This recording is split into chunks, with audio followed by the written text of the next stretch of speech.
Hi friends, എല്ലാവർക്കും kitchen മിസ്റ്ററിയുടെ മറ്റൊരു വീഡിയോയിലേക്ക് സ്വാഗതം. അപ്പോൾ ഇന്ന് നമ്മൾ ഉണ്ടാക്കാൻ പോകുന്നത് പച്ചമാങ്ങ ഉപയോഗിച്ചിട്ടുള്ള ഒരു പുളിയിഞ്ചിയാണ്.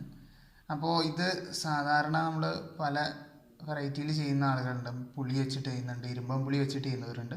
അപ്പോൾ പച്ചമാങ്ങ ഉപയോഗിച്ചിട്ട് ഈ രീതികൾ ആരും അധികം ചെയ്ത് കണ്ടിട്ടില്ല. അപ്പോൾ നമുക്ക് വീഡിയോയിലോട്ട് കിടക്കാം. ആദ്യം നമ്മൾ ഏകദേശം ഒരു അത്യാവശ്യം വലുപ്പമുള്ള 2 മാങ്ങ അവിടെ എടുത്തിട്ടുണ്ട്. ഇതിനെ നമ്മൾ ചെറിയ കഷ്ണങ്ങളാക്കി അരിഞ്ഞെടുത്തിട്ട് മിക്സിയിലിട്ട് ജ്യൂസ് അടിച്ചെടുക്കുകയാണ്. അപ്പോൾ മാങ്ങ ജ്യൂസ് അടിക്കുന്നതിലേക്ക് നമുക്ക് ശർക്കര ഉരുക്കിയ പാനിയാണ് ഉപയോഗിക്കുന്നത്. അപ്പോൾ ഏകദേശം ഇവിടെ ഒരു 5 കഷ്ണം ശർക്കര എടുത്തിട്ടുണ്ട്. ഇനി ഇതിനെ ഒന്ന് ഉരുക്കിയെടുക്കാം. അപ്പോൾ ഇതിലുള്ള ഈ കല്ല് ഒക്കെ ഒന്ന് പോയി കിട്ടും.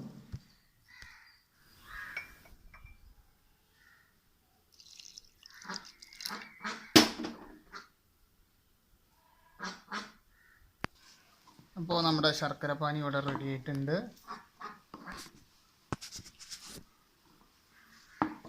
ഇനി ഇതിനെ ചൂടാറാൻ വേണ്ടി കുറച്ച് നേരം മാറ്റി വയ്ക്കാം.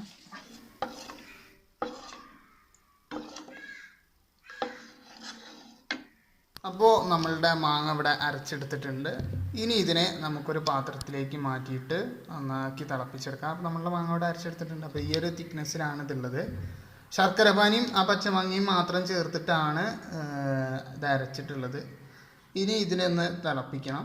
അപ്പോൾ നമ്മളുടെ മാങ്ങയും ശർക്കരയും അരച്ചത് ഇവിടെ വെച്ചിട്ടുണ്ട്. ഇതിനെ ഒന്ന് ലോ ഫ്ലെയിമിലിട്ടൊന്ന് തിളപ്പിച്ചെടുക്കാം. അപ്പോൾ നമ്മുടെ മാങ്ങ തിളച്ച് വരുന്നതിൻ്റെ മുന്നേ അതിലേക്ക് വേണ്ട മറ്റു കുറച്ച് കൂട്ട് തയ്യാറാക്കാനുണ്ട്. അതിന് വേണ്ടിയിട്ട് ഇവിടെ ഒരു ഫ്രൈ പാൻ വെച്ചിട്ടുണ്ട്. അപ്പോൾ നമ്മളുടെ എണ്ണ ഇവിടെ ചൂടായി വരുമ്പോൾ ഇതിലേക്ക് 1 ടീസ്പൂൺ കടുക് ഇട്ടിട്ടൊന്ന് പൊട്ടിച്ചെടുക്കാം. ശേഷം ഇതിലേക്ക് കുറച്ച് കരിവേപ്പില ഉടച്ചു കൊടുക്കാം. ശേഷം ഇതിലേക്ക് വലിയൊരു കഷ്ണം ഇഞ്ചി ചെറിയ കഷ്ണങ്ങളാക്കി അരിഞ്ഞിട്ടുള്ളത് ഇട്ട് കൊടുക്കാം. ഏകദേശം ഒരു 25 ഗ്രാമോളം ഇഞ്ചി ഇട്ടുണ്ട്. ഇനി ഇതിലേക്ക് ഒരു 3 പച്ചമുളക് ചെറുതായി അരിഞ്ഞിട്ടുള്ളതും കൂടി ചേർത്ത് കൊടുക്കാം. ഇനി ഇതിലേക്ക് 1 ടേബിൾ സ്പൂണോളം കാശ്മീരി മുളക് പൊടി ചേർക്കുന്നുണ്ട്.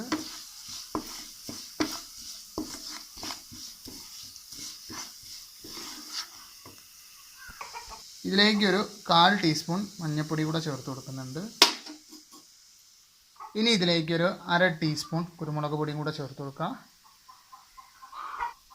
ഇനി ഇതിലേക്ക് നമ്മളുടെ മാങ്ങയും ശർക്കരയും കൂടെയുള്ള ജ്യൂസ് ചേർത്ത് കൊടുക്കാം.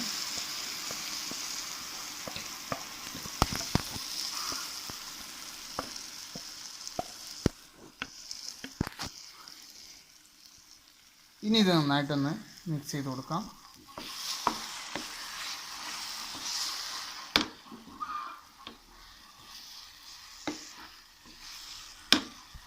അപ്പോൾ നമ്മളുടെ പുളിഞ്ചി ഇവിടെ റെഡി ആയിട്ടുണ്ട്. ഇനി ഇതിനെ മറ്റൊരു ബൗളിലേക്ക് മാറ്റാം. അപ്പോൾ നമ്മളുടെ മാങ്ങാ പുളിയിഞ്ചി ഇവിടെ റെഡി ആയിട്ടുണ്ട്. അപ്പോൾ നിങ്ങളെല്ലാവരും ഇത് നിങ്ങളുടെ വീട്ടിൽ ട്രൈ ചെയ്യുക. പിന്നെ നിങ്ങൾ ഈ ചാനൽ ആദ്യമായിട്ടാണ് കാണുന്നതെങ്കിൽ സബ്സ്ക്രൈബ് ചെയ്യാനും തൊട്ടടുത്തുള്ള ബെൽ ബട്ടൺ എനേബിൾ ചെയ്യാനൊന്നും മറക്കരുത്. അപ്പോൾ നമുക്ക് അടുത്തൊരു വീഡിയോയുമായി വീണ്ടും കാണാം.